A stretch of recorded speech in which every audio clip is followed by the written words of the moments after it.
How much history could you find in a 3 km by 3 km square? Yep, that is a challenge.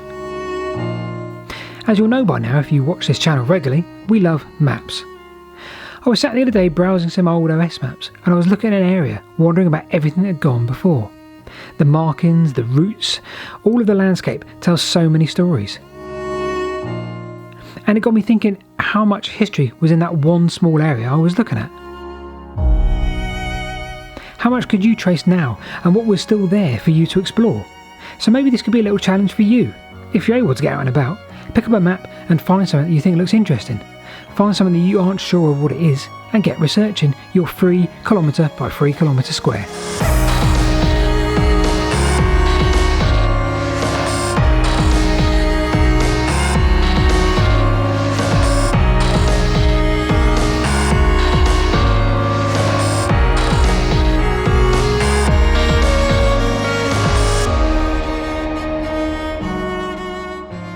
So let's take a look at the 3 km by 3 km square that we chose for today's adventure. When we started this, we had a rough idea of the area we wanted to look at, but until we started researching it properly, we didn't realise quite the extent of the history here. We were in for some treats. Unfortunately, we couldn't use an overlay of a traditional OS map for copyright reasons, so for the purposes of this video, we're going to use Google. And we will just stick a square here so we can reference it back and forth each time. So back to the original question, how much history can we find in a physical form in this square? Let's start with the most recent and work back in time. That can only mean one thing. First up, it's railways. So first up is the abandoned railway, everybody's favourite, or as we call them in this country, the disused railway. So there's one just there in the background as you can see. So when we chose this square 9 km section, we decided that actually it would be really good because there's 2 abandoned railways. But actually it turned out it was better than that because there's 3 abandoned railways. So we're going to tell you the story of those now just briefly. So join us and come this way.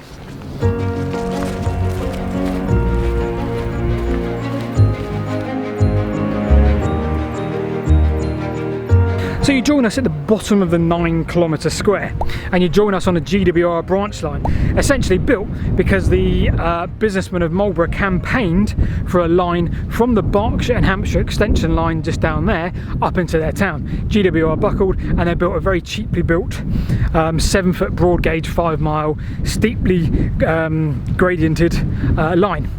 A number of years later, let's say I think 10-15 years later, a new company came along and they wanted to build a north-south route which would connect the industry from the north down to ports like Southampton.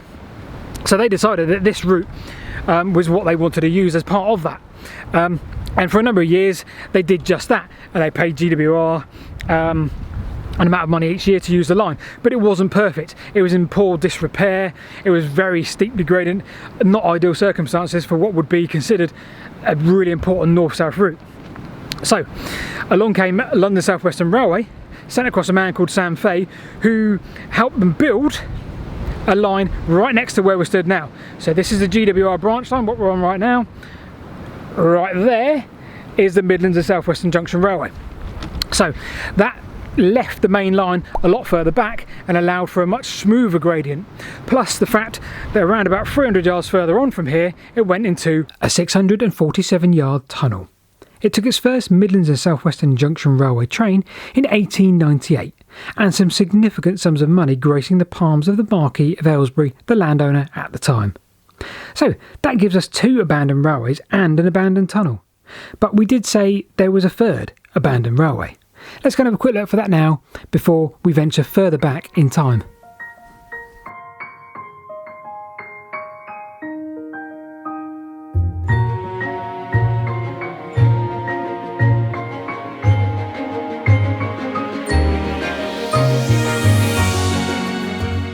So right now we're walking on the Midlands and Southwestern Junction Railway. Just there is the old GWR branch line. And what we're trying to find is the 3rd abandoned railway section that we mentioned earlier. And what that is just a siding. And it wasn't built until the First World War. So the War Department took over Samak Forest. And at one point, they had 20,000 tonnes of ammunition in the forest, and in particular a little branch line that peeled off at the Midlands and Southwestern Junction railway. So soon after the war it was still used as an ammunition depot. It still had servicemen posted here, and on the 2nd of January 1946 there was an explosion here, a considerably large explosion. I think I may be wrong, but someone will correct me. It was part of a shunting movement, and there was a massive explosion which could be heard for quite some considerable miles. It killed 8 servicemen, and it was the second explosion of its kind at that exact site.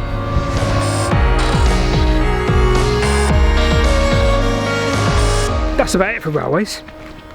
You join us now on the eastern part of our 9-kilometre square, and you join us in the beautiful Samak Forest. Samak Forest, even on a day like today, which is pretty grey, is very beautiful. Samak Forest remains the only ancient forest in this country which is still privately owned.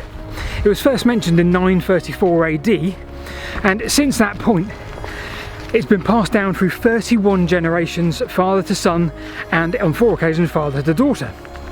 In that 1,000 years it hasn't once been sold or purchased.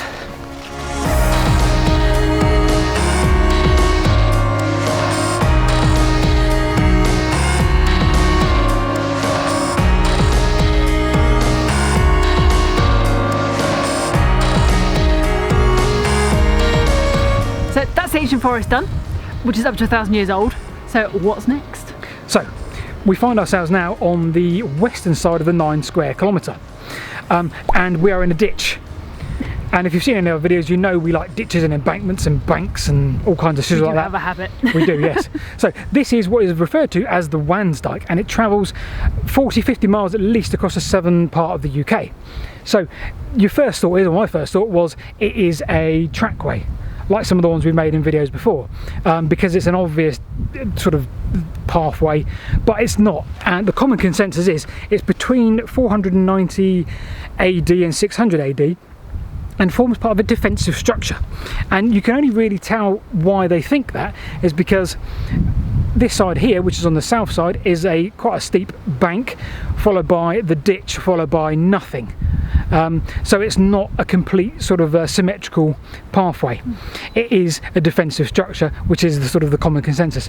The structure is built with the bank on the south side, which indicates they're protecting something from the north.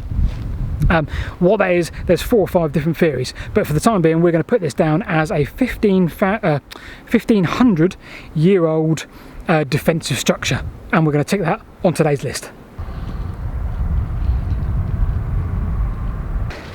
So the tree line in the background that you can see marks this section of the Dike, and it stretches here at least probably about 2 kilometres across this field system, and apart from the odd entrance ways for fields and tractors, it's very well intact, and this is a great example of this defensive structure.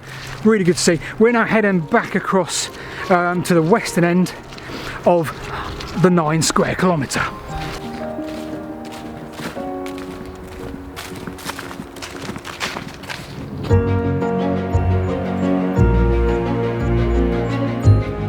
So we've now covered a 150-year-old railway, a 1,000-year-old, maybe more, ancient forest, a 15,000-year-old trackway or maybe defensive line.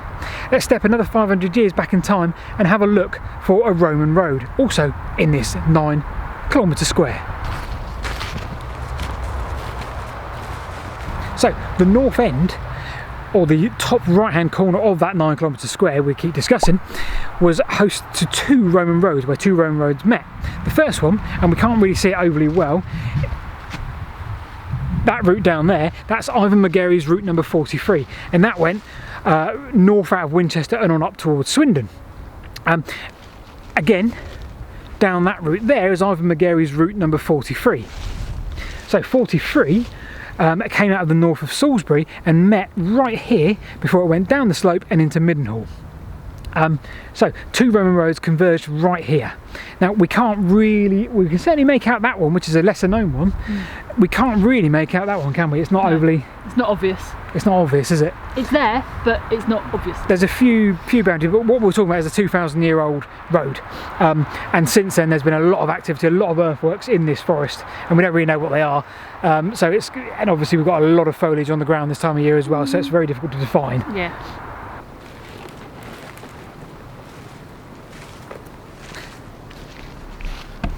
Okay, so we've just come out of the northern part of the forest here, and this is the point right there where both the Roman roads, either McGarry 43 and 44, joined and then went on north down the slope into Midden Hall. So Midden Hall, I think Midden Hall was quite a Roman significant, important town, place. Village type. Yeah, which makes sense because that's where two Roman roads came together, and there's nothing really obvious apart from some just general pathway earthworks. There's a lot of moved earthworks throughout the years, isn't there?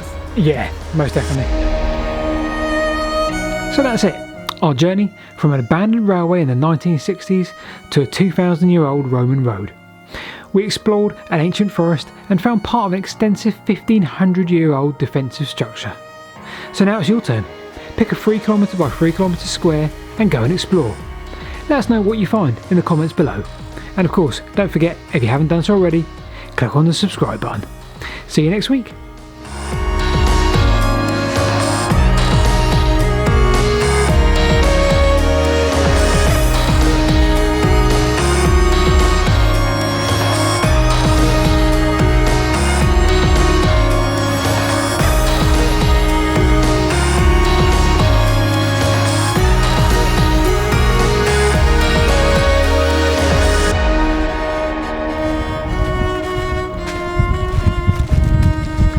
So first up is everybody's favourite, the abandoned railway, or as we call them in this country, a disused railway.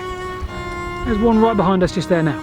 So when we chose this 9 square kilometre thing, Square. I'll do something.